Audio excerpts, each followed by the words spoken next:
계속해서 경제 용어들 말씀을 간혹 드리고 있는데요. 오늘은 요거 하나만 알고 넘어가야 될 것 같아서 말씀을 좀 드려볼게요. 뭐냐면 변인이라는 게 있어요. 혹은 변수라고도 하는데 보통은 논문이나 뭐 대학생도 그렇고요. 고등학생도 그렇고 뭐 실험 보고서나 연구 보고서 이런 것들을 쓸 때 요 개념을 많이 쓰거든요. 변인 같은 경우에는 뭐 독립변인, 조작변인, 뭐 통제변인, 종속변인 뭐 이런 것들에 대해서 여러 종류의 변인을 얘기해요. 근데 이 개념이 조금 좀 헷갈리는 면이 있어요. 그렇다 보니 보고서나 계획서를 쓸 때 요 변인이나 변수의 개념이 들어가야 되는데 그럴 때 요 개념들을 이렇게 뒤바꿔 가지고 쓰게 되는 경우들이 있거든요. 그래서 오늘은 잠깐 요 변인이나 변수의 종류에 대해서 좀 알고 넘어가 보도록 하겠습니다. 일단 우리가 변인 혹은 변수라고 부르는 것들의 특징이 뭐냐 하면 가장 큰 거는 정성적인 표현보다 정량적인 표현이 더 많다는 거예요. 그러니까 정성적이라는 건 뭐냐 하면 약간 형용하는 거겠죠. 느낌이나 감정 뭐 이런 것들을 표현할 때 많이들 쓰게 되는 거고요. 정량적이라는 건 뭐 숫자적으로 표현을 한다는 혹은 단위적으로 표현을 한다고 생각하시면 돼요. 그래서 예를 들어 가지고 여기 수박이 하나 있어요. 근데 우리가 수박을 먹었을 때 어느 정도 단지를 얘기를 해야 되잖아요. 그러면 이거를 뭐 조금 달아요. 혹은 많이 달아요. 아주 많이 달아요. 뭐 이렇게 얘기를 할 수도 있고요. 그 다음에 당도의 단위를 브릭스라고 하는데 이 수박은 10 브릭스를 갖고 있어요. 혹은 13 브릭스를 갖고 있어요. 이렇게 정량적 표현으로 나타낼 수도 있죠. 그래서 이런 형식으로 나타내는 게 정량적 형식이에요. 왼쪽의 뭐 조금 달다, 많이 달다 이렇게 하는 게 정성적인 표현이고요. 아주 구체적으로 정확한 건 아니더라도 뭐 대체적으로 이렇게 구분을 한다는 거예요. 정성적과 정량적을. 그래서 이제 변인에 대해서 종류를 알아봐야 되는데 첫 번째는 독립변인이라는 게 있어요. 혹은 독립변수라고 부르는 게 있죠. 독립변인은 뭐냐면 어떤 실험이나 탐구, 연구에서 결과치에 영향을 주는 변인이에요. 요거는 뒤에 예를 들으면서 설명을 좀 해볼 테니까 일단 지금은 이해가 되지 않아도 그냥 이런 게 있구나 라고 생각을 하시면 됩니다. 그리고 독립변인이라고 부르는 거 안에는 조작변인 혹은 조절변인 아니면 조작변수 요렇게 불리는 게 하나 있고요.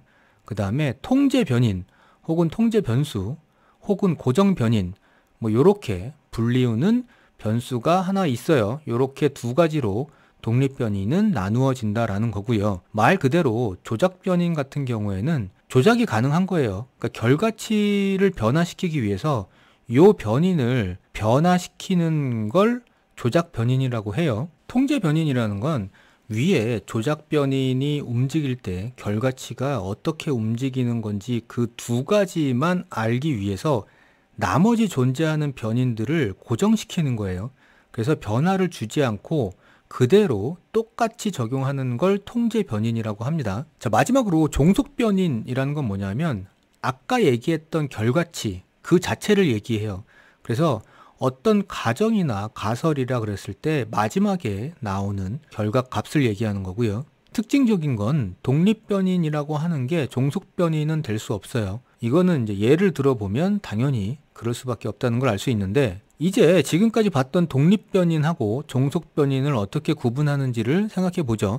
일단 뭐 가정을 이런 실험을 한다고 생각을 해볼게요.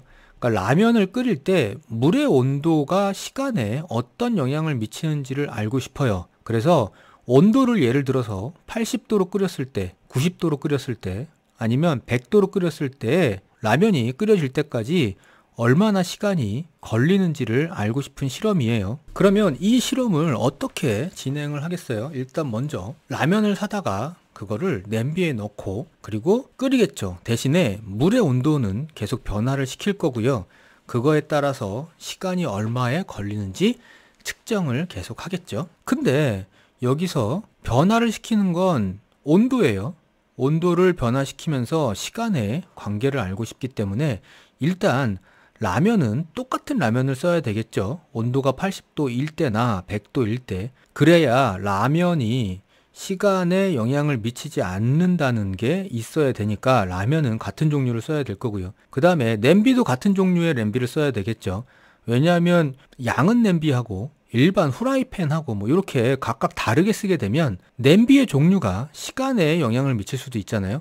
따라서 같은 냄비를 써야 되는 거고, 그리고 온도를 올려줄 수 있는 이 가스레인지, 이 렌지도 같은 렌지를 써야 되겠죠, 실험마다. 그 다음에 물 역시도 같은 물을 써야 될 거고요. 그렇게 동일하게 조건을 가져가야지 순수하게 온도만 시간에 영향을 미치는 조건으로 둬가지고 요거의 관계를 알 수 있는 거죠. 자, 이렇게 되면 앞에서 얘기했던 그 각각의 변인 종류와 매칭이 좀 되겠죠. 일단 독립변인 중에 조작변인, 그러니까 결과치를 얻기 위해서 변화되는 건 뭐가 있을까요? 당연히 온도겠죠. 온도의 변화를 줌으로 인해서 라면이 얼마나 오래 걸리는지를 측정하는 거니까 여기서 조작 변이는 온도가 될 거고요. 나머지 통제 변이는 이런 거예요. 좀 전에도 얘기했지만 어떤 실험에서 80도, 90도, 100도마다 라면 끓이는 시간이 얼마나 걸리는지를 측정하기 위해서는 시간에 영향을 미칠 수 있는 모든 변인들은 통제를 해줘야 돼요. 그래서 라면의 종류도 똑같게, 그 다음에 냄비의 종류도 똑같게, 물의 종류도 같게, 가스레인지도 똑같은 걸 써야 되겠죠. 요런 것들을 통제 변인이라고 하는 거죠. 마지막으로 종속 변인은 당연히 여기서는 시간이 될 거고요. 자, 이렇게 해가지고 우리가 논문이나 보고서나 이런 것들을 읽을 때 나오는 그 변인과 변수에 대해서 좀 알아봤습니다. 뭐 경제 개념 용어는 아닌데 참고 삼아서 필요성이 있어 보여 가지고요. 말씀을 좀 드렸고요. 다음 시간에 또 뵙겠습니다.